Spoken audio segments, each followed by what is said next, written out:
Ashama kabajamtoota daawwattoota keenya nagaan keenya kabajaaf jaalalaa bakka jirtan maratti isin haqa qabu kun poodkaastii Faanaati. Poodkaastiin Faanaa keenya har'aa qophii dhimma keenya jedhuun deebi'eeti kan inni jiru. Qophiin dhimma keenya har'aa kan inni irratti xiyyeeffatu yookaas dhimma isaa kan inni taasifate dhimma ijaarsa biyyaati.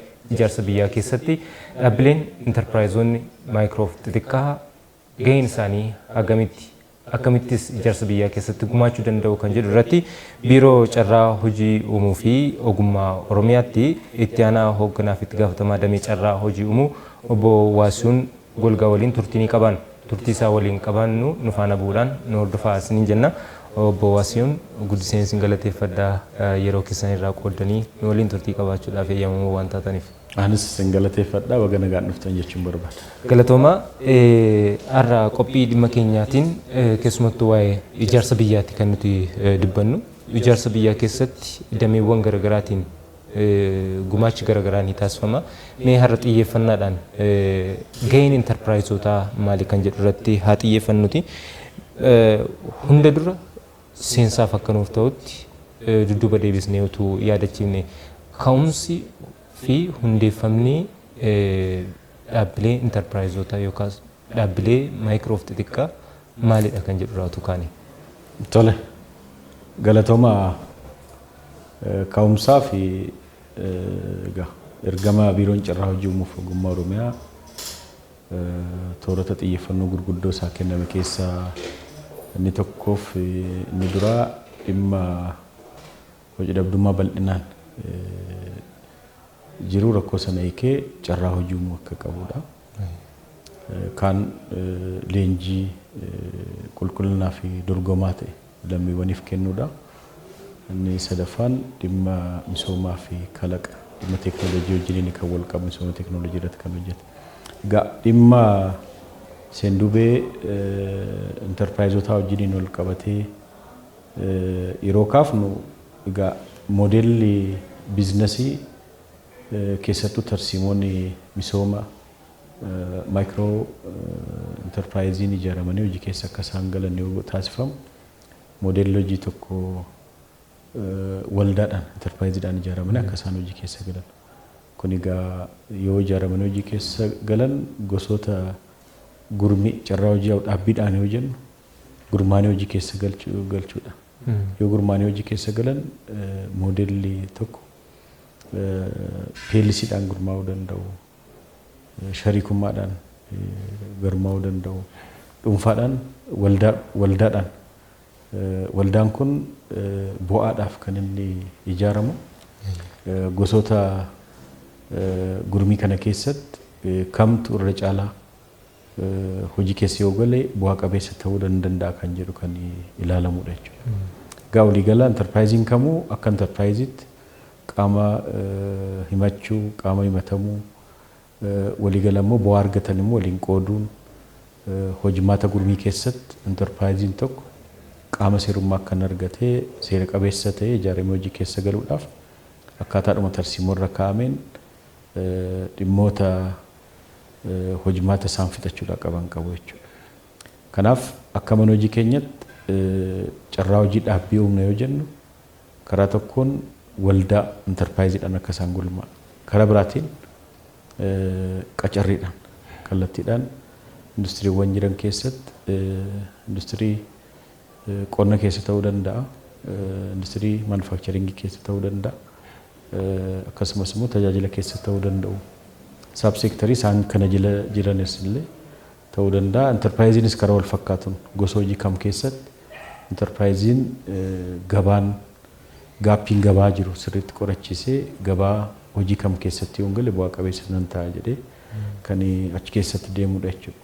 Kanaaf egaa yeroo baay'ee intarpiraayiziin yeroo ijaaramu waliigala bu'aa waliigalaa buusuudhaaf yookaan immoo gosa hojii irratti bobba'e irratti bu'aa qabeessa ta'e akka inni daldala keessa galuu danda'u. Egaa akka jijjiiramaasittis waan tokko yoo ilaallu intarpiraayizoonni kanaan dura yaadama duraaniitiin intarpiraayiziin tokko akka intarpiraayiziitti yaa hin dhalataa akkuma biizinasii kamuu hin guddata hin ca'a. Irra caalaan isaa intarpiraayiziin kun akka lakkoofsa guddaadhaan yoo ijaarame illee baay'eensaa ce'uu isaati irratti tun ta'in enterprise gidduudhaan tuwwaa qabeessan ta'in kan inni diigamu jira jechuudha. Egaa mana hojii keenya keessatti enterpriseota waggoottan manni hojii dhaabbate irraa kaasee waliigalaan enterprise 400 olitti lakkaa'aman enterprise ijaaramee akka jiru beekama. Enterprise kanneen keessa immoo kan guddattuu giddu galeessaatti ce'anii gara investimentii torri ce'anillee jiru jechuudha. Kanaaf walumaa galatti enterprise ijaaramu kamuu hojmaata gurmii gara gurmiitti tungaliniin dura leenjiitu kennamaaf. Karaa tokkoon leenjiin qorqalbii isaanii ittiin dammaqsuudhaa danda'u leenjii entrepreneurshippiin kennamaaf mindsetii isaanii akka isaan bilcheeffatan qorqalbii biizinasii keessatti akkamitti galuudhaa danda'u. Baay'een isaanii gabaa hojii keessatti bahanii gosa hojii isaan baasuudhaa danda'u maal akka ta'e biizines pilaanii isaanii karaa guutuu ta'een qoratamee fi adeemsa leenjii kana keessatti baay'een akkamitti daldala bu'aa qabeessa ta'e keessa galuu danda'a, akkamitti communication skill isaanii waliin hojjechuun, waliin buufachuun, waliin kisaaraa jiru dandamachuun akkamitti danda'ama kan jedhullee dhimmi qorqalbii isaanii kan ittiin cimsatu mindset irratti attitude isaanii, ilaalcha isaanii, dandeettii isaanii akkasumas immoo beekumsa qaban karaa guutuu ta'een akkamitti fayyadamuudha akka danda'an kan jedhuu fi entrepreneur akka isaan ta'anii bahan rakkina keessatti gaagaa mallee akkamitti dandamatanii bu'aadhaaf akka isaan hojjechuudha danda'an hubannoo akka isaan argatan murteessuu akka isaan danda'an inisheet akka isaan ta'an hojiin hojjetan bu'aa qabeessa ta'uu kan danda'u yoo isaan hojii sana paashineet godhanii itti amananii dafqanii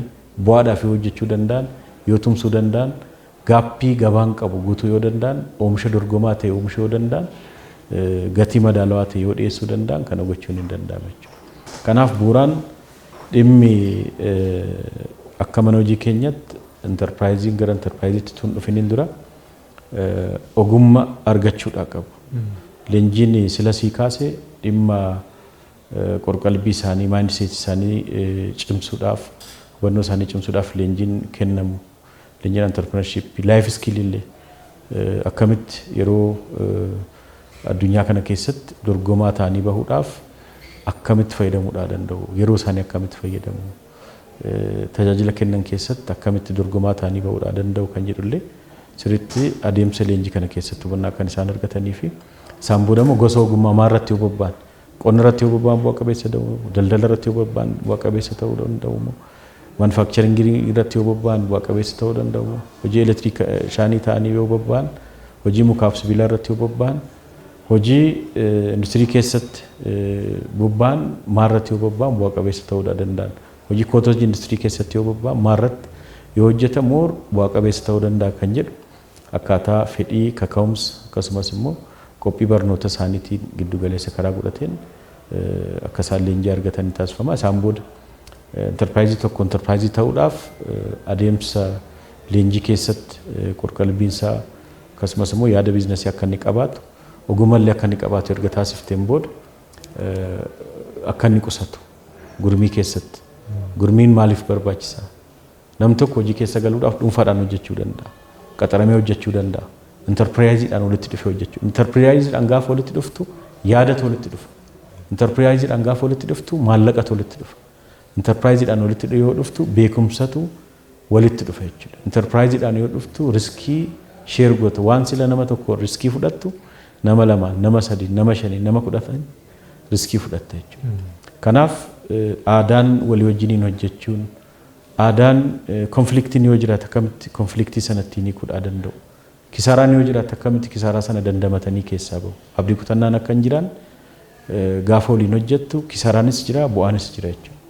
Akkaataadhuma dhufaachisaatti kisaaraas bu'aas akkamitti fuunee deemna.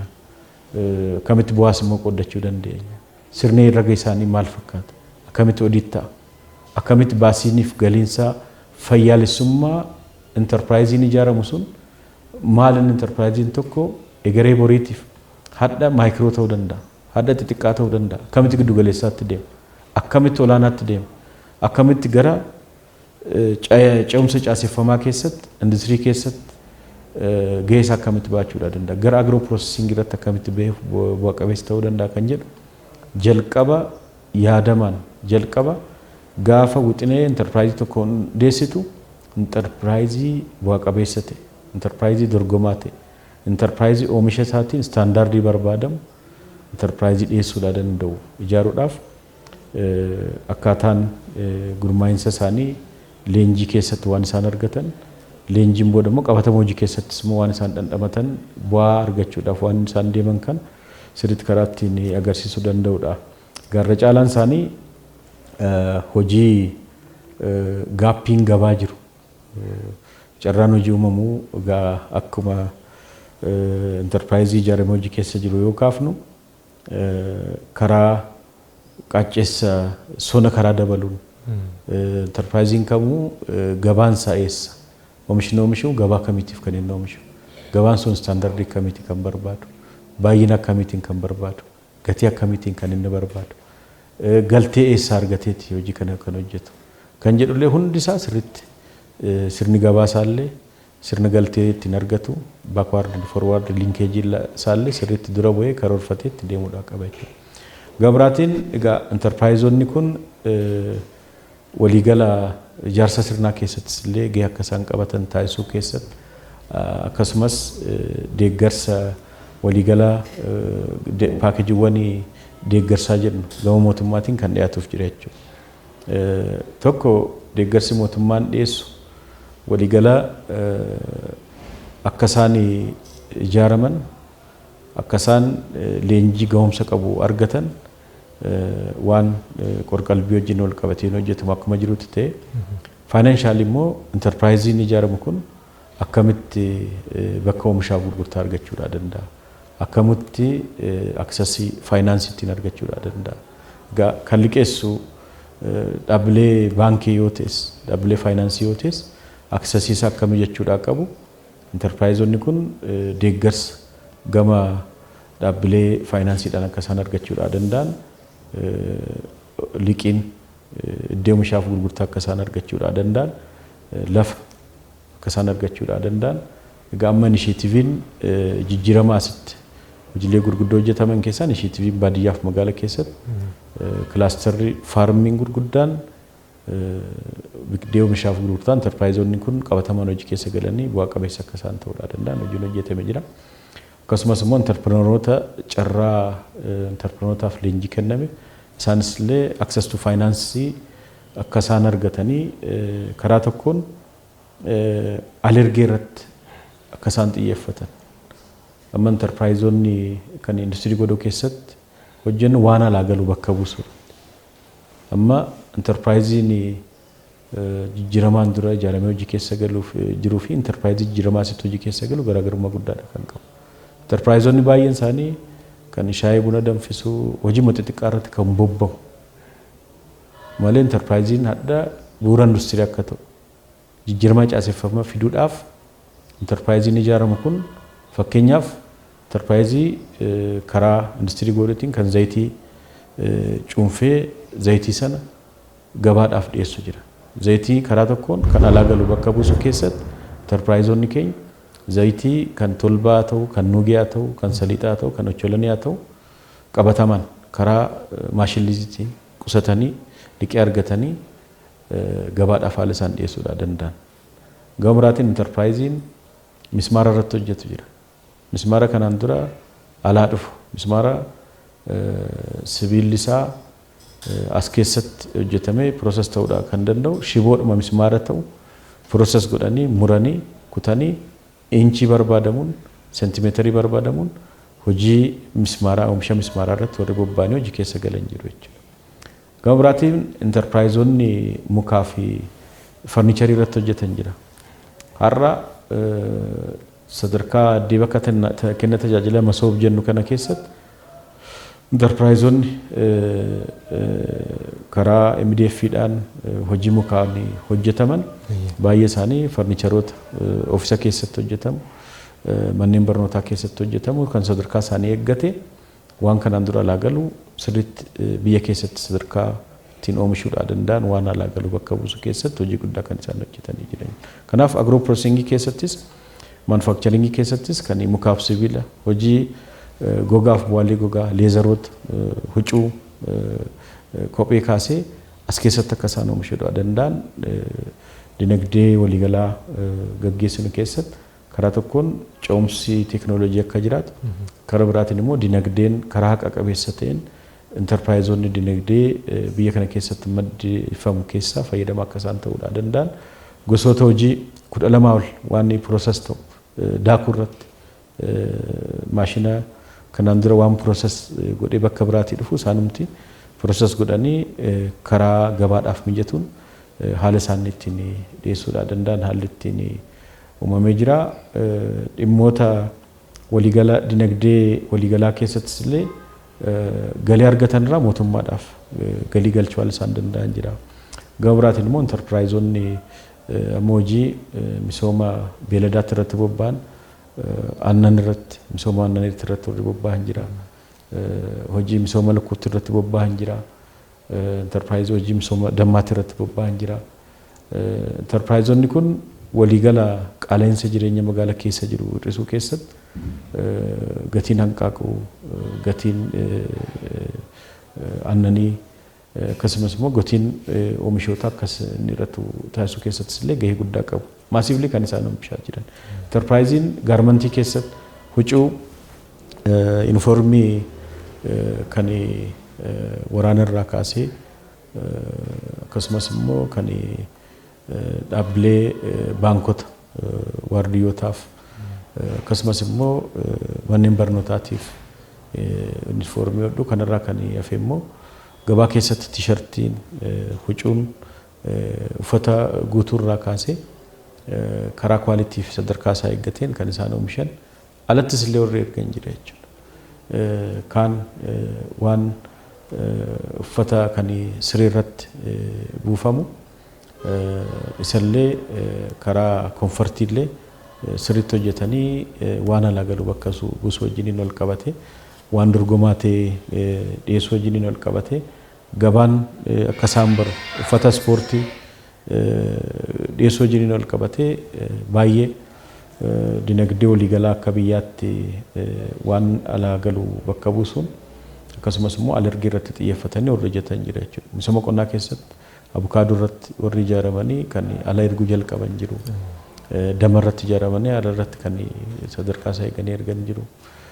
Hojii akkuma leezarii irratti warri ala erguu danda'an jalqaban jiru. Egaa enterpiraayizonni albuuda irrattis bobba'anii sokkoo sadarkaa isaa eeggatee gabaa biyyaatiif dhiyeessuu keessatti kan qoodallee fudhatanii jiru waan ta'eef waliigala karaa tokkoon dinagdeen goroo dhimmi qusannaa isaanii akkasumas immoo dhimmi galii dabaluu wajjiniin ol qabate waan irra qusatan kanarraa kaan immoo gara investimentiitti ce'u bara baraan enterpiraayizonni lakkoofsi kumatti lakkaa'amu ceesuun tarii isaan keessatti hanqina akka waliigalaatti enterpiraayizota ceesuu qabnu ceesuu dhabuun qaawwa yoo qabaate illee waliigala enterpiraayizonni kun gumaacha gahee biyya ijaaruu keessatti gahee dinagdee ijaaruu keessatti akkasumas immoo gaheen dinagdee gooroo keessatti qaala'insi gatii akka hir'atu galii mootummaa akka dabalu qusannaan akka dabalaa deemu taasisuu keessatti gahee guddaa akka isaan qaban ilaaluun danda'ama jechuudha. Ayyee Bowaasiin waan bal'aadha ka seensaaf kan naaf kaastan kanaan dura amalli enterpiraayizota turee fi har'a jiru garaagarummaa guddaadha kan inni qabu. Haa ta'uti yaadama biyya ijaaruu qabatanii socho'aati kan isaan jiran immoo dinagdee dhuunfaa isaanii achiis dinagdee mootummaa akkasumas kan biyyaa utubuudhaaf kan isaan sochii taasisaa jiran. Yaadama sana yaadama biyya ijaaruu jedhu sana qabatanii socho'aa jiru laata enterpiraayizonni uumamaa jiran kunneen.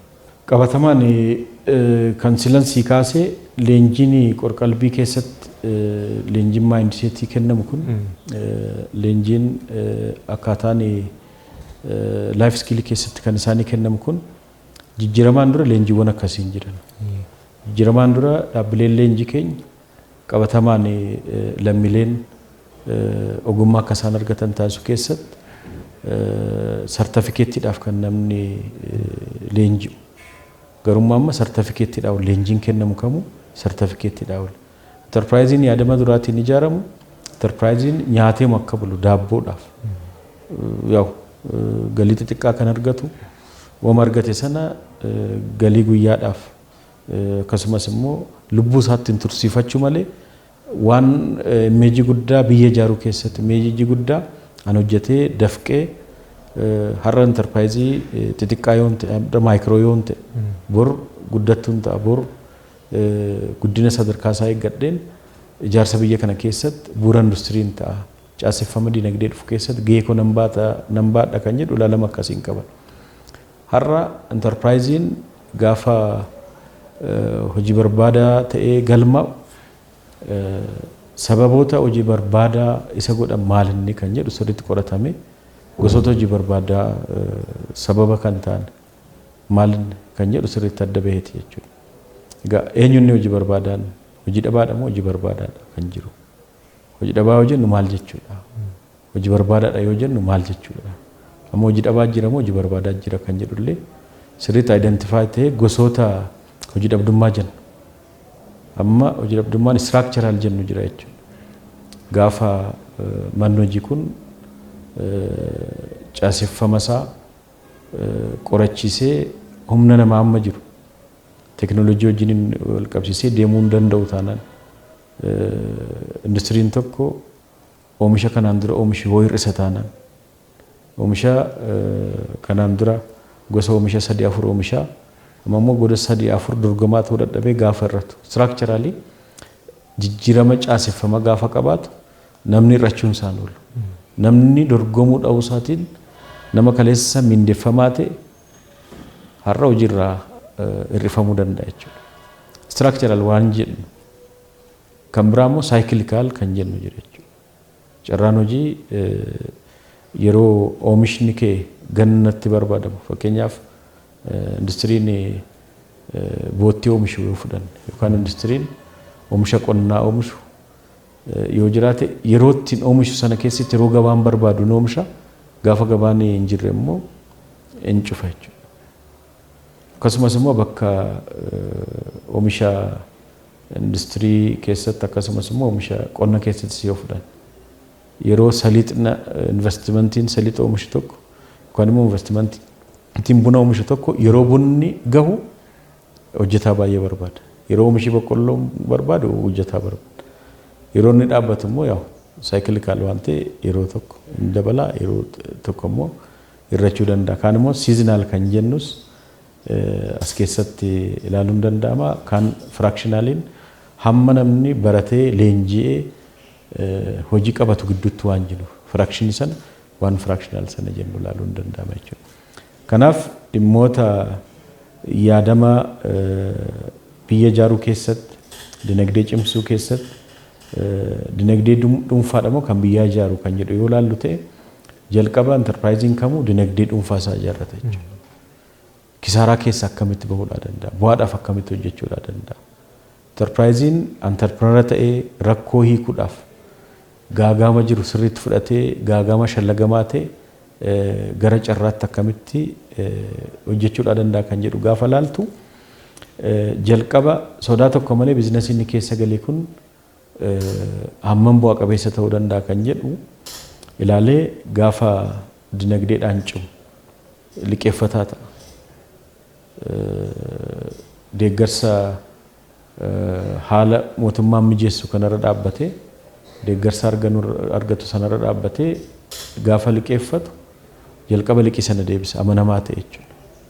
Liqii irra jiru gaafa deebisu enterprise inni kaleessa hojii qabuudhaaf carraa argate kanarratti access to finance mootummaa mijeesse kana argate gaafa deebisu akka enterprise isaatii immoo enterprise biraas ijaaramee kan liqii eeggatu jira jechuudha. Kanaaf karaa tokkoon ofittummaa tokko malee kaayyoon enterpriseedhaan gurmaa'u bu'aa argachuudhaaf jijjiirama ittiin fiduudhaaf kana bu'uura karaa godhateen jalqaba idaarra jiru deebisuun sanaan booda ammas idaa hojii isaa babal'ifatee liqii dabalataa akka inni argatu gochuun kan danda'amuu fi erga of danda'emoo dirqama waan hojjeteef galii mootummaadhaaf galchuun dirqama kaleessanni hojii dhabaa ta'ee biizinasiin ni bane sun immoo har'a biizinasiin isaa gaafa guddataa deemu nama qaxaruunsaa dirqama ta'a jechuudha. Qaxaruu qofatu hin ta'in biraanchii isaa dabalatee deemuun. Fakkeenya baay'ee kaasuu hin danda'amu. Adaamaa keessatti kaleessa intarpiraayizii xiqqaarraa hojii jalqaban har'a abbaa hoteela ijaarratanii qabatamaan tajaajila keessatti qonna keessatti kan galan jira. Maanufakcharing keessatti bu'aa gurguddaa galmeessisanii kan bu'aa qabeessa ta'an jira. Shaggar keessatti kaasuu dandeenya, Jimma keessatti kaasuu dandeenya. Magaalota keessatti intarpiraayizoonni kaleessa hojii dhabaa ta'anii garuu immoo sirriitti cichoominaan hojjetanii antarpirooneera ta'anii ofii isaanii immoo kan biraatiif moodeela kan ta'an fakkeenya kan ta'an akka jiran kaasuun ni danda'ama. Kanaaf jalqaba dinagdee dhuunfaa isaanii gaafa ijaarratan isaan jalatti maatiin jira. Obboleessa qabu, haadha qabu, abbaa qabu, ilmoo qabu. Qaama kana hunda deeggaraa baasaa deddeetti garuma faamilii biizinasiitti kan ce'ullee hin jiraata jechuudha. Intarpiraayiziin cimaa ta'e maatii isaa achumatti qaxaratee dorgomaa ta'e bahee of bira darbee qaama biraallee qaxaree carraa hojii kan uumu jira jechuudha. Egaa karaa tokkoon gaafa dinagdeedhaan of cimaa deemu mootummaaf galii isarraa eegamu gungumaacha jechuudha. Karaa biraatiin immoo corporate social responsibility illee hawaasa naannootiif hojii misoomaa keessatti hojiilee waliigala hojjetamu keessatti illee qooda kan fudhataa deemudha. Na intarpiraayizoonni gumaacha dinagdee akka biyyaatti taasifamu keessatti galii mootummaa galchuun isaanis immoo deebi'anii qaama biraa qaxaruu akka isaan danda'an qaamni isaan qaxaranis immoo innis galii mootummaa galchuu keessatti akkasumas immoo hojii dhabdummaarra gara abbaa hojiitti gara hojii uumaatti akka isaan dhufuudhaa danda'an hin taasisa waan ta'eef dinagdee isaanii hin cimsatu akkasumas immoo dinagdee akka biyyaatti kumuleetiividha jechuudha. Waan isaan dhuunfaadhaan hojjetan sun waliigala daameeti waliigala galii biyyaa kan ta'u waliigala carraa hojii akka biyyaatti uumamu keessatti mootummaan carraa hojii qobaatti inni uuman jiru jechuudha. Aksesiisaa kan inni mijeessu as keessatti waan isaan qaxaraman sun kaleessa kan abdii kutate kaleessa namni isa yaadatu dhabe hojii keessa kan qabatamaan gurmaa'ee galee innis abbaa hojii innis abbaa galii ta'e maatii ittiin bulfata jechuudha. Ayyee guddiseen sin galateeffadha. As keessatti wantoonni bal'inaan kaafaman ijaarsa biyyaa hoggaa jedhamu adeemsi inni ittiin diinagdee dhuunfaas ta'e kan biyyaa ittiin utubu hedduunsaa karaa hedduudhaanis ibsamuu ni danda'a. Haa ta'u garuu carraa hojii uumuu fi ogummaa hoggaa jedhamu hawaasa keenya keessatti kan mul'atu carraa hojii uumuu qofa kan jedhu qabatameeti kan ka'u. Mee hojiilee hojii hojjechuu galii argachuun yoo dhiisne iyyuu carraa hojii uumamuu isaa qofaan biyya ijaaruu dandeenya jechuu dandeenya. Galatoomii gaa biyyootaaf yaaddoon kan ta'u biyyi rakkina carraa hojii hin qabne jiru. Akkamitti rakkoon hojii dhabdummaa biyya sana keessa hir'isuudhaaf tooftaan mootummaan qabatee jiru maalinni kan jedhu kan ilaalamuu qaba. Malee dinagdee goroo kamuu keessatti dhimmi liqii, dhimmi qusannaa, dhimmi galii, dhimmi hojii dhabdummaa, dhimmi qaala'insa jireenyaa dhimmoonni kunneen sirriitti kan walitti hidhamanii deemanudha jechuudha. Kanaaf amma nu biratti reetiin hojii dhabdummaa waliigala jiru maal fakkaata? Hojii dhabdummaan biyya tokkoof, dinagdee biyya tokkoof, siyaasa biyya tokkoof, nageenya biyya tokkoof hammam gaafiidha kan jedhu sirriitti ilaalamuu qaba jechuudha. Ka'umsa kan ta'an maal hojii dhabdummaadhaaf? Biyyi dinagdee tasgabbaa ta'e qabu lammiinsaas akkasumas immoo dinagdee sana keessatti immoo fayyadamummaan lammiilees karaa wal madaalaa ta'een madaalamuu danda'a jechuudha. Kanaaf bakka rakkoon hojii dhabdummaa jirutti abdii kutannaan jira. Bakka rakkoon hojii dhabdummaa jirutti egaa kun aadaa hojiinis kan wal qabatu qaba jechuudha. Hojii tuffachuun, hojii filachuun kun mataan isaa hojii dhabdummaadhaaf yaa'u ka'umsa ta'uu danda'a. Egaa qorannaan tokko tokko kan agarsiisu dhimmoonni bakka hojii dhabdummaan, bakka hojii tuffachuun, bakka hojii filachuun jiru irratti rakkoo nageenyaatis illee rakkoo akka ta'uudhaa danda'u. Namni ilaalama isaatiin umurii dargaggummaa keessatti akkamitti carraa hojii argatee hojii keessa galuudha danda'a kan jedhu. Akka biyya keenyatti rakkoo carraa hojii caala rakkoo ogummaa jira. Namni ogummaa qabu carraa hojii in argata jenneeti akka mana hojiittis kan yaadnu jechuudha. Kanaaf dhimmi carraa hojiif dhimmi ogummaa akkamitti wal qabata kan jedhuu fi dhimma ijaarsa biyyaa keessattis biyya utubuu keessattis hojii dhabdummaa hir'isuu fi dabaluu keessattis waan jiru sirriitti madaalamuudha danda'a jechuudha. Biyyi kamuu hojii dhabaa qaba yoo jennu waggaa waggaadhaan reetii hojii dhabdummaa qabu sana hir'isuudhaaf paartiin kamuu gaafa dorgomu mootummaan kamuu gaafa imaammata tarsiimoo baafsu hojii dhabdummaa dijitii kanaan nan hir'isa. Industiriiwwan keessatti hojii dhabdummaan manaa akka inni dabalu investimentiin babal'ifna. Kana goona jedheeti kan ittiin dorgomu jechuudha. Kanaaf haala qabatama keenyaatiin hojii dhabdummaa hir'isuudhaaf reetii hojii dhabdummaa dijitii lama keessaa gara dijitii tokkotti deebisuudhaaf xinxala raawwii waggoottan darban dijitii lama keessa turre. Xinxalaan maatiin reetiin hojii dhabdummaa waggaa waggaadhaan hir'isaa deemuudhaan qabna jennee karoorfannee kan irratti hojjetaa jirrudha waan ta'eef dhimma ijaarsa biyyaa keessatti biyyi hojii dhabaan jiru keessatti tokkoffaa naannoo hojii karaa tarsiimaa ta'een hojii dhabdummaa hir'isuudhaaf maal of hirkaa qaba mootummaan karaa tokkoon kaffaltii maleedha kan leenjii teeknikaaf ogummaa leenjisaa jiru jechuudha. Kaffaltii madaalaa ta'een leenjii teeknikaaf ogummaa keessatti gaafa leenji'u lammiin kamuu dhaabbileen leenjii keenya madda enterpiraayizoonni keessatti baay'atanii bahuudhaa danda'an. Akka madda enterpiraayizoonni bal'inaan keessaa bahan keessa taasifamu keessaa tokko kolleejjiidha jechuudha. Egaa ogummaa kamiin namni kan leenji'u gosoota ogummaa dhaabbilee leenjii keenya keessatti kennaman jiru. Gosoota ogummaa sana keessatti namni gahoome leenji'ee madaalli gahumsa erga fudhateen booda hojimaata gurmii keessatti fudhateeti kan deemuudhaa qaba jechuudha. Amma baay'een gabaan hojii ogummaa barbaada, ogeessa barbaada. Baay'eensaa maluma barameen hojiin hojjetama jechuudha. Mana tokko ijaaruudhaaf ogeessa barbaada. Siree tokko ijaaruudhaaf ogeessa barbaada. Hojii elektiriikii tokko diriirsuudhaaf ogeessa barbaada. Hojii interior dizaayinii manuma tokko ijaartee baasuudhaaf tokko tokkoonsaa kan faawundeeshinii isaa qotee sirreessee bu'uura buusu akkasumas immoo ijaaree kan xumuree immoo dhumarratti fiinishingii isaa kan balbala hojjetu kan foddaa hojjetu kun hundi isaa ogeessa barbaada jechuudha. Ogeessi kun kan dhufu ogummaan ala ogeessi lafaa kennamu hin jiru jechuudha. Kanaaf ogeessi sadarkaadhaan jiru namni tokko yoo boceete ogummaa tokko lama qabaachuudhaan qaba.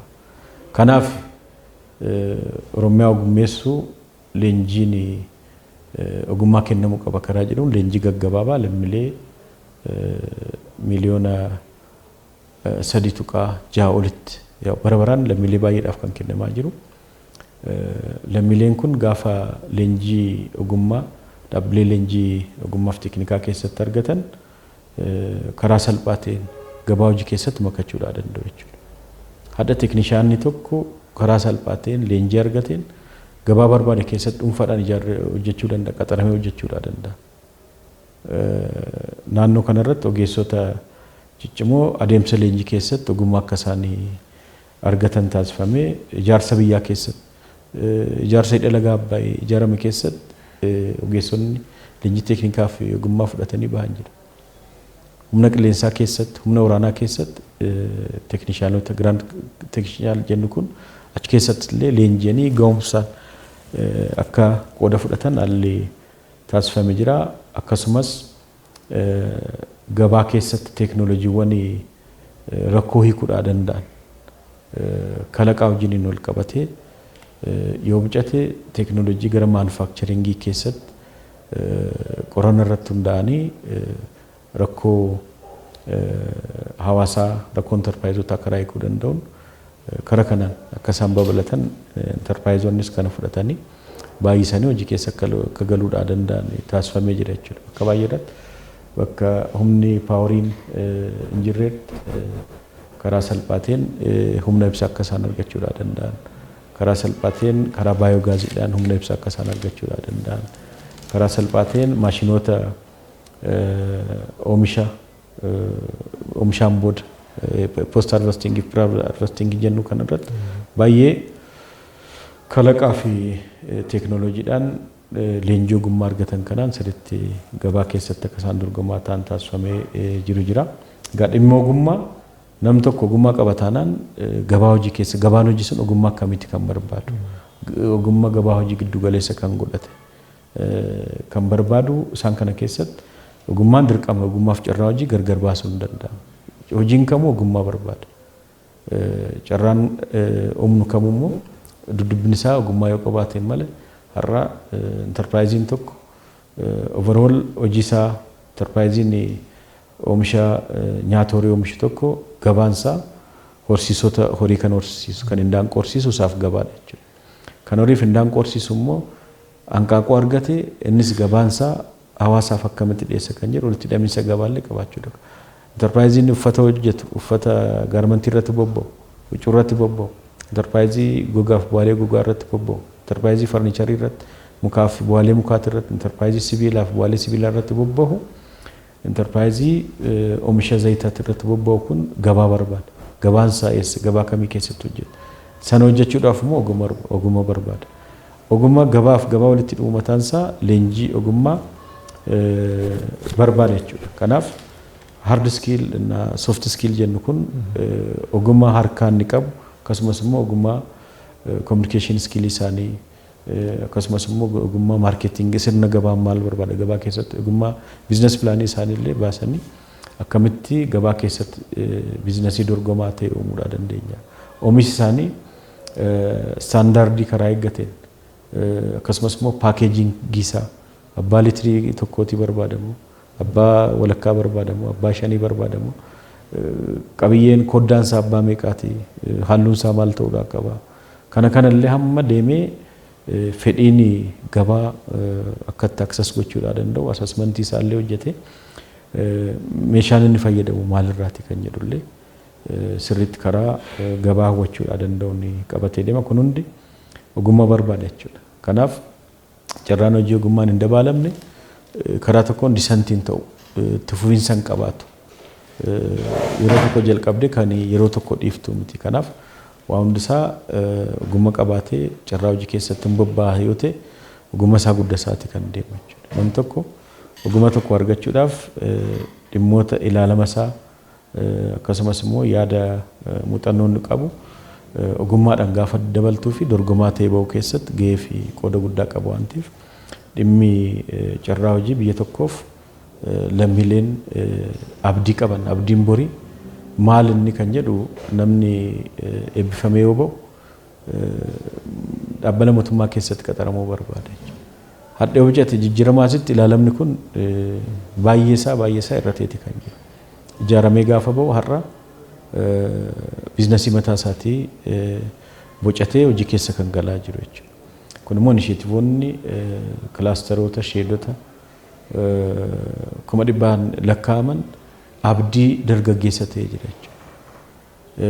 Akkasumas faayinaansiin dhiyaataa jiru. Gara birrii biiliyeena kanaan dura miiliyeenaan dhiyeessuun qormaata ture jechuudha. Jijjiiramaasitti yoo bocate raawwiima kan bira kanaa naannoo qarshii biiliyeena 40tti kan siqu dhiyaatee jira. Gahaa miti. Garuu immoo sadarkaa kanatti kanaan dura carraan hojii industirii keessatti uumamuutu eegama. Kanaan dura carraa hojii dhaabbilee mootummaa qofa keessatti uumamuutu eegama. Har'a baadiyyaa aanaa keessatti har'a magaalota sadarkaadhaan jiran magaala mana qopheessaa irraa kaasee magaalota guddattuu irraa kaasee magaalota hamma magaalota riijiyoo jennu keessatti sadarkaa isaatti kilaasteroota 1000 lakkaa'aman 100 lakkaa'aman 50 lakkaa'aman sirriitti ijaaramanii madda carraa hojii ta'anii jiru. Kun abdiidha jechuudha.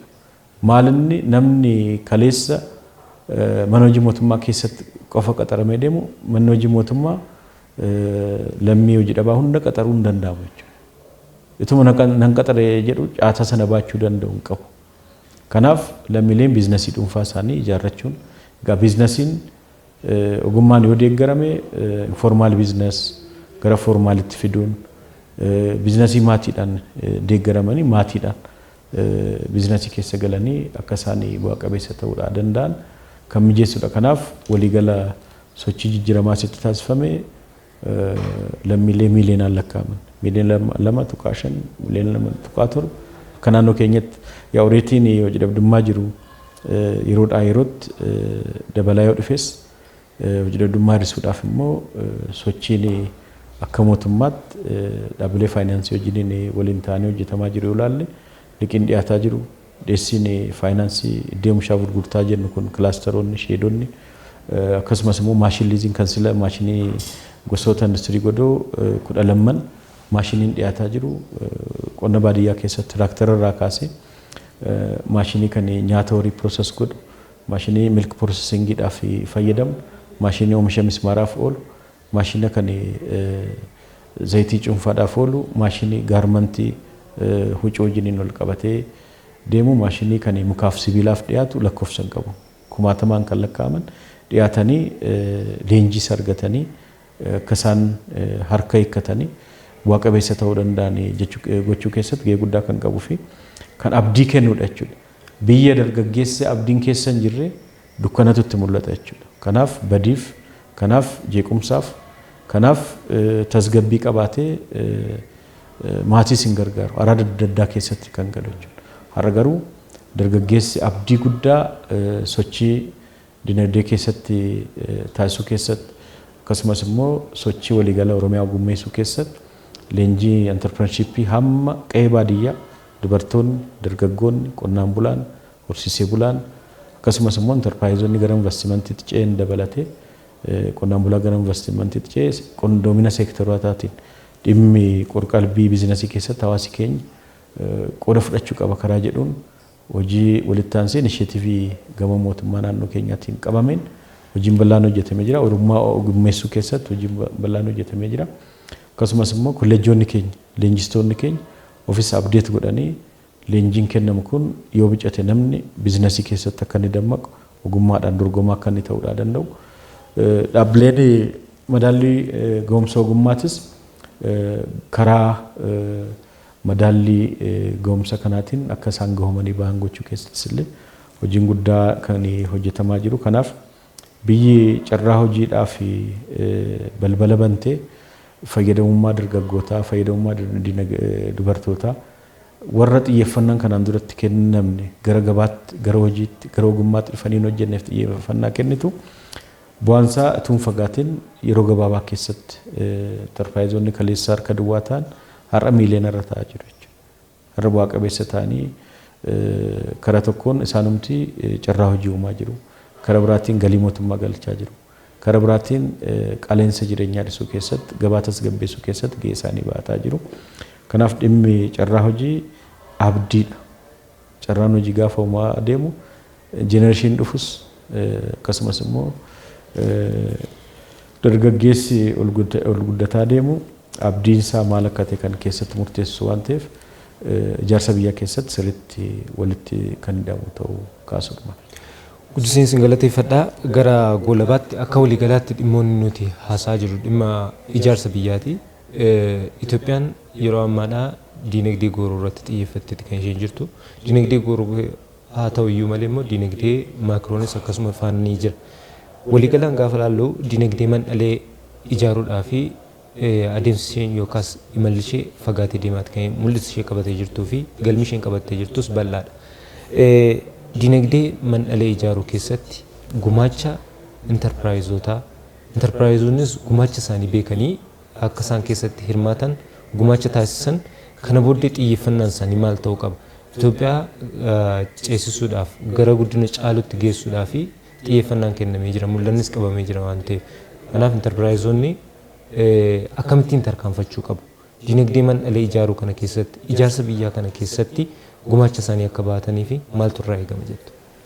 Galatoom egaa ilaalamni diinagdee gooroo keessattis immoo yaadama ida'amuutiin diinagdeen maldhalchee kun maal carraa kan enterpiraayiziidhaaf carraa biyyaaf qabu kan jedhu sirriitti ilaaluudhaaf akka tolu utubaaleen shanan dinagdee gooroo keessatti akkasumas immoo utubaaleen shanan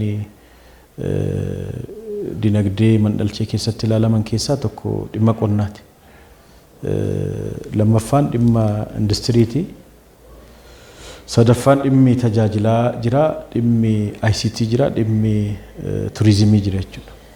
Isaan kun maddoota carraa hojii bal'aa akka biyyaatti uumuu keessatti iddoo guddaa kan qabanudha jechuudha. Egaa qonni jalqabee hamma dhumutti madda carraa hojii keessatti uumuu keessatti gahee guddaa kan qabudha jechuudha. Enterpiraayiziin oomisha qonnaa tokko irratti bobbahe qophii lafaa kaasee amma facaasee aramee midhaan sassaabee hamma galtee godhatutti carraa hojii bal'aan kan keessatti uumamu jechuudha. Enterpiraayiziin horsiisa indaanqooti irratti bobba'u, enterpiraayiziin horsiisa horii irratti bobba'u, enterpiraayiziin oomisha kuduraa fi muduraa irratti bobba'u tokko tokkoonsaa waan vaaliyuu aad ta'u gosa hojii bal'aa kan keessatti uumamuu danda'u. Walitti hidhamiinsa kan qabu. Qophii oomisha duraaf oomisha boodaa wajjin ol qabatee jiru kun kan dinagdee mandhalchee keessatti bakka guddaa kan qabu qonni piroosas ta'uudhaan qaba. Agroo piroosesingiidhaan dabaalamuu danda'uudhaan qaba.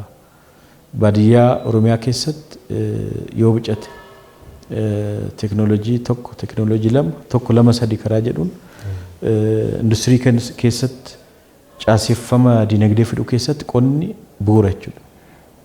Carraa hojii bal'aa uumuu keessattis akkasumas immoo waan hojii qonnaa keessatti kaapitaala akkumuleet godhatanii kaapitaala qonnarraa argatan akkamitti tajaajilatti akka galuu danda'an.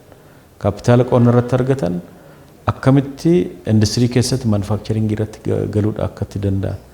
Kun kallattii guddaa ijaarsa biyyaa keessattis akkasumas immoo yaadama homegrown economy cimsuu keessatti iddoo guddaa kan qabudha waan ta'eef nus adeemsa amma yoonaa dhufneen qonni ammallee gahee guddaadha kan qabu.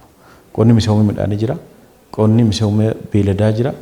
Hojii misooma midhaaniif hojii misooma beeladaa hojjetame keessatti tokko aadaan oomishaaf oomishtummaa guddisuun oomisha waggaa eeganii rooba eeganii oomishan keessa bira darbanii enterpiraayizoonni naannoo qonnaa irratti ijaarru karaa tokkoon oomisha jalisiidhaan oomisha boneedhaan bu'aa argachuudhaaf haala isaan deeman akkasumas immoo inisheetivoonni qonnaa keessatti qabaman qamadii irratti inisheetivii ruuzii irratti inisheetivoonni immoo kuduraaf muduraa hojjetaman baala shaayii irratti inisheetivii abukaadootii irratti inisheetivoowwan kaaman kun sirriitti bu'aa qabeessa akka isaan ta'uu danda'anii fi qulqullina isaa eeggatanii gabaa biyyaatiifis gabaa addunyaatiifis pilaas immoo piroosas dheedhii isaa dhiyeessuurra gara piroosas godhanii daakuusaa akkasumas bakka bakkatti enterpiraayizoonni oomisha qonnaa kana piroosas godhanii daakuu gara mokoroonii paastaa buskuta godhatanii vaaliyuu aad godhanii gabaatti dhiyeessuu wajjin ol qabate waligala madda carraa hojii bal'aatti uumamu keessatti dinagdee qonnaa keessatti iddoo guddaa kan qabudha jechuudha.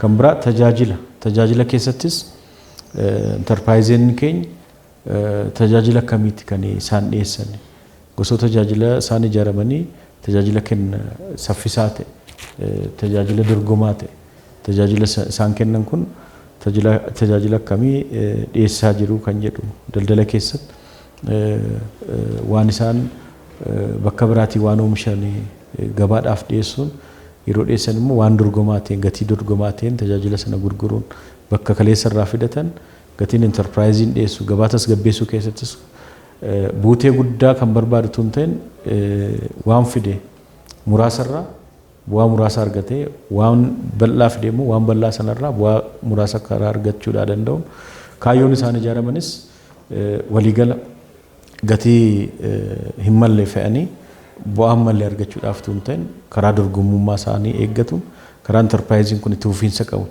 har'a bu'aa argatee gaafa bu'aa argatu kan hojjetu gaafa bu'aa dhabu kan dhiyeessu tun ta'een karaa bu'aa madaalawaa ta'e gatii madaalawaa ta'een karaa dhiyeessuudhaa danda'uun tajaajila isaa akka inni gurgurachuudhaa danda'u kan isaan irratti eegamudha. Egaa industirii keessatti industirii laayit industirii jennu kun industiriiwwan maanufaaktcharingii agiroo piroosesingii keessattis illee qooda isaanii akka fudhatan. Ammaan booda caaseffama dinagdeetu dhufa. Caaseffamni dinagdee dhufu kana keessatti immoo gahee guddaa abbummaadhaan kan fudhatu intarpiraayizoota. Intarpiraayiziin keenya baadiyyaa keessa jiru yoo bicate baadiyyaa sana keessatti baabura midhaanii zayitii kan cuunfu kan mismaara hojjetu waa hundi seentiraalii Finfinnee irraa yookaan immoo magaalaa wayii irraa kan fuudhamee deemamu tun ta'e sadarkaa maatiitti hojii hojjetamuudhaa qabu. Maatii tokko keessatti oomisha beekamaa tokkoon sirriitti ganda sana keessatti oomisha beekamaa tokkoon ganda sana fudhatanii bahuu wajjin ol qabate hojii guddaadha kan naannoo kanarratti kan tarsimoo kana keessattis kan dinagdee mandhalchee kana keessatti kan naannoo jijjiirama industirii fiduu keessatti industiriiwwan xixiqqaa nu barbaachisu yeroo ammaarratti jechuudha. Biyyi kamuu industirii xixiqqaarraa gara giddu galeessaatti gara olaanaatti kan guddataa deeme. Kanaaf dhimma faast fuudii nyaata karaa salphaateen fakkeenyaaf asii dinnicharraa chipsiin hojjechuun asii baatamee deemuun dirqama jechuudha. Achitti maashina chipsii hojjechuudhaa danda'u karaa salpheen dhiyeessuu hin danda'a. Biskuutni asii fe'amee deemuun dirqama jechuudha. Faast fuudii karaa salphaateen waan daa'imaaf dhiyaachuu danda'u, waan dargaggeessaaf dhiyaachuu danda'u, waan gabaan barbaadu sana dhiyeessuu barbaadamu sadarkaa isaaniitti oomishuun paakdi gochuun fayyummaa isaa eeganii karaa istaandaardii isaa guuttateen gabaa keessa dhiyeessu. Zayitii oomishuun dirqama seentiraalii oomishamuu hin danda'amu ta'uu danda'a jechuudha. Kanaaf dhimmi kun dhimma industiriyaalizeeshinii fiduun dhimma ce'umsa qonnaa gara industiriitti goonu keessatti gaheen intarpiraayizotaa akkasumas gaheen dinagdee mandhalchee kun gahee guddaa qaba waan ta'eef isa kana haala sanaan ilaaluun danda'ama. Kan turizimii amma maddoonni galii guddaa kan ittiin argannu bakkaawwanni turizimii godinaalee keessatti, aanaalee keessatti, magaalota keessatti waliigala immoo kan gama mootummaatiin bakkeewwan hawwata turizimii misoomaa jiran bal'aan jiru isaan agarsiisa daawwachiisaa ta'anii akkasumas immoo xibaaxi biraa gosoota kan harka irratti kaa'amu, kan morma irratti kaa'amu, kan uffatamu, uffata aadaa irraa kaasee maal barbaada seektarri turizimii kun turizimii kana keessatti immoo galii keenya akkamitti maddisiisuu dandeenya, akkamitti irraa fayyadamuu dandeenya. Har'a hojii suphee fi bu'aalee suphee irratti gatiin guddaa irraa argannu jira. Hadha uffataa fi bu'aalee huccuu irratti huccuu aadaa karaa salphaateen iskarvii qopheessanii karaa salphaateen uffata aadaa kan dubartootaa qopheessanii karaa salphaateen uffata kan dargaggeessa kan daa'immanii kan maanguddootaa qopheessanii galii ittiin argachuun danda'ama. Kanaaf bakka hawwata turizimii kamii irratti tajaajila gurguruun hin danda'ama. Tajaajila dhiyeessuun hin danda'ama. Konkolaataa kireeffatanii dhiyeessuun, saayikilii dhiyeessuun, horii farda daawwannaadhaaf dhiyeessuun karaa adda addaatiin karaa tokkoon daawwachiisaa ta'anii karaa biraatiin immoo tajaajila bakka hawwata turizimiin sun dhufutti waan galii isaanii ittiin galchuudhaa danda'an kun qabataman bakkeewwan turizimii keessatti hojii hojjetamuudhaa qabaadha. Kan information communication technology wajjiniin ol qabate dhimma Itiyoo koodarsiin lammiilee miliyoona 5f akka isaan gosoota carraa hojii keessatti akka isaan gahee baatan gochuu wajjiniin ol qabate online jiru, remote jiru, carraa hojii biyya keessatti, biyya alaa keessatti karaa kan akka isaan argachuudhaa danda'an kan faayidaa guddaa qabu. As keessattis immoo qabatama dhimma dijitaalaayizeshiniidha. Jarraan kun jarra dijitaalaati. Sana keessatti immoo dargaggeessi ituu bakka jirurraa bakka fagootti hin deemin aksesiin intarneetii aksesiin waayifaayi jiraate karaa salphaatiin hojii fudhatee ittiin deemuun kan danda'uu fi egaa waliigala dinagdee goroo keessatti egaa dhimmoota kan dinagdee mandhalchee kanaan homegrown economy kana akkamitti ijaaruudhaa dandeenya.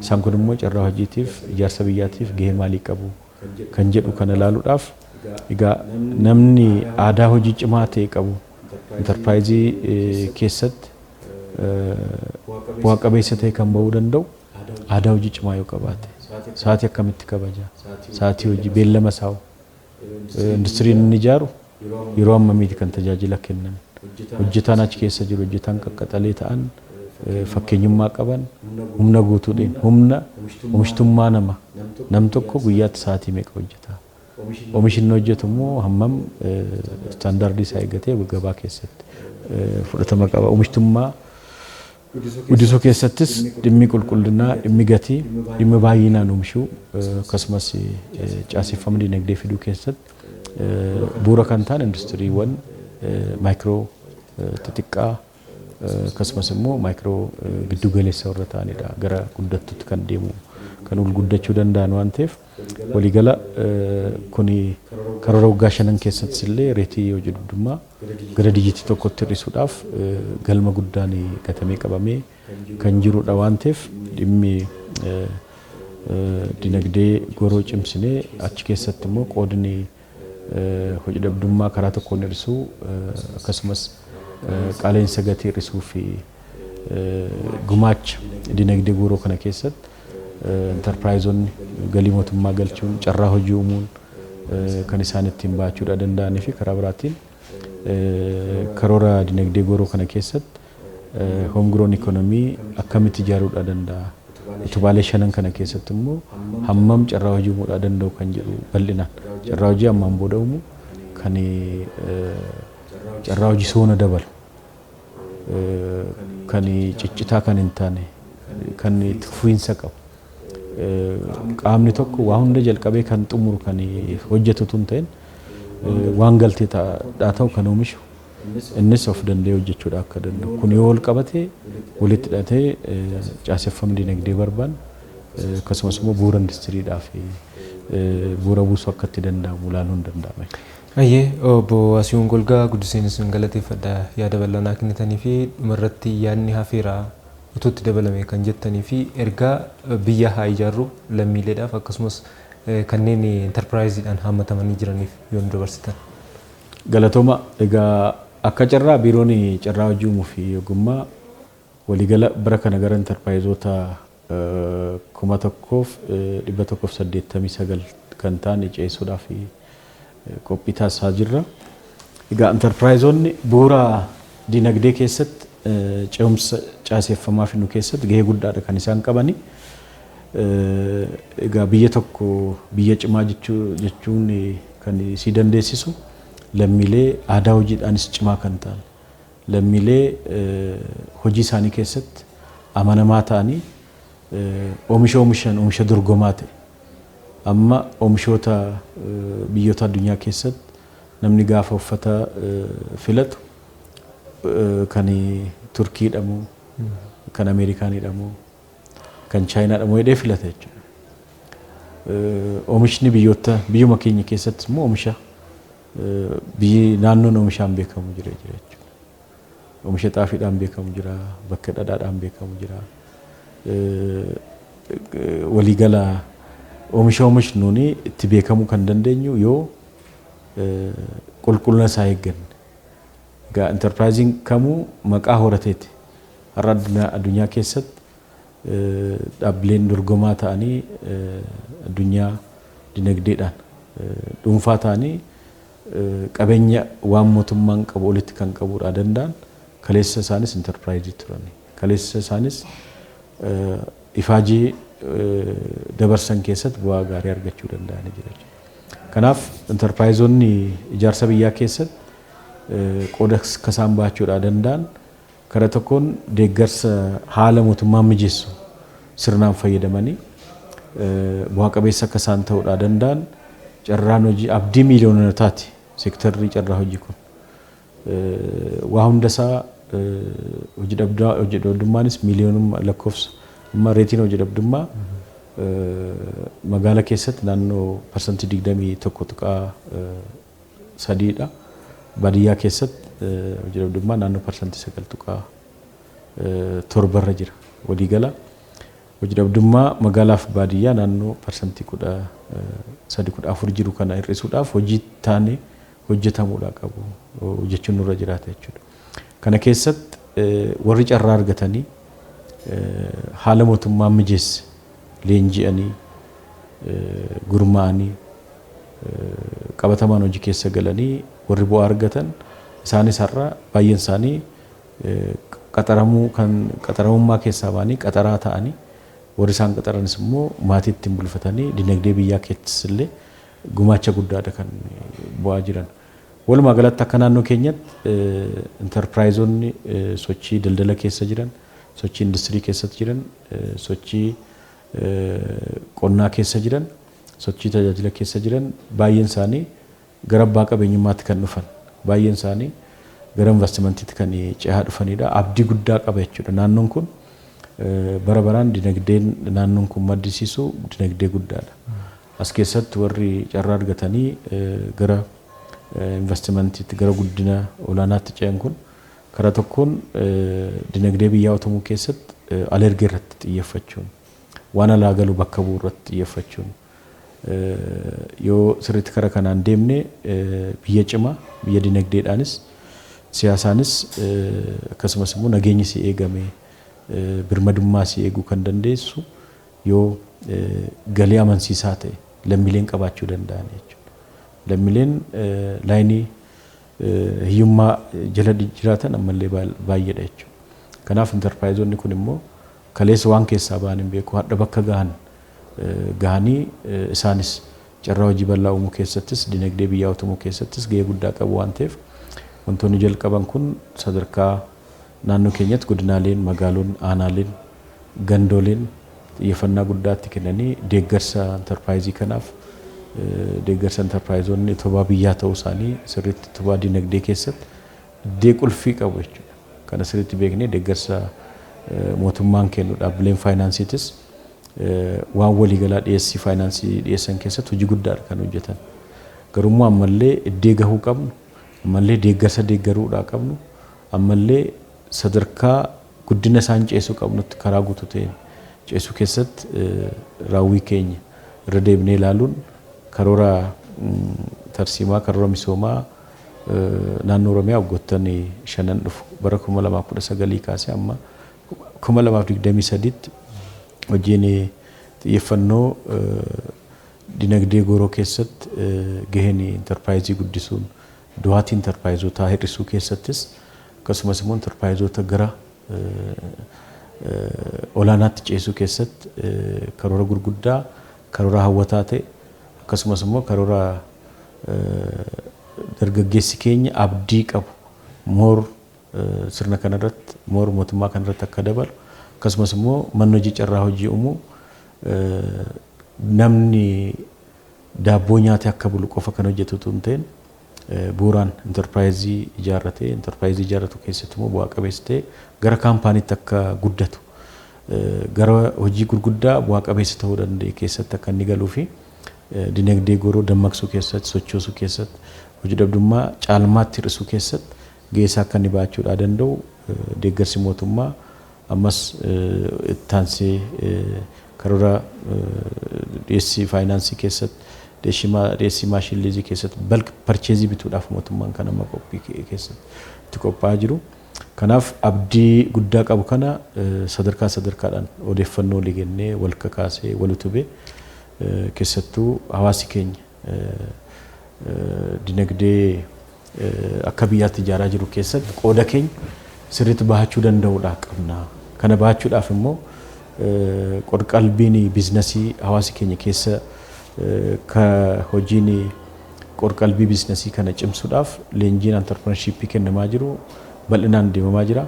Kanaaf dhaabbilee leenjii keenya keessatti eebbifamtoota yuunivarsiitiis haa ta'u akkasumas immoo eebbifamtoonni karaa kolleejii pooliteeknikaatiin leeviliidhaan eebbifamanii baala ta'uudhaan eebbifamanii bahan carraa guddaa kana sirriitti hooggansa naannoo isaanii wajjiniin waajjiraalee carraa hojii magaalaa fi godina aanaa ganda isaanii wajjiniin sirriitti walitti dhufanii hojii kana tumsa godhanii kan waloo godhatanii hojjenne kana caalaa jijjiiramas geeddarumsa dinagdee baadiyyaa gara industiriitti baadiyyaa gara magaalaatti urbanization fiduudhaaf barbaannu kana milkeessuun hin danda'ama kan jedhu dabarsuudha kan barbaadu.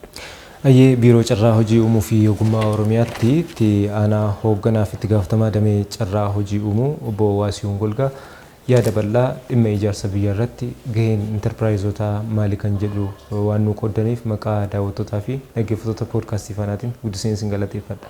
Anis baay'ee galatoomaa ulfaadhaa jechuun barbaada. Ayyee egaan kabajamtoota daawwattoota keenya poodkaastii Faanaatiin qophii dhimma keenya jedhuun dhimma isaa taasifachuudhaan dhimma intarpiraayizoota keessumattuu ijaarsa biyyaa irratti gaheen isaanii maalii kan jedhu irratti turtiin nuti obbo Waasihuun Golgaa waliin taasifne kana fakkaata. Isinis nu faana taatanii waan daawwattaniif guddiseen isin galateeffadha. An Dabalataa Addasaan ture ogeeyyii kaameeraa mara waliin ta'uudhaan yeroo gaarii.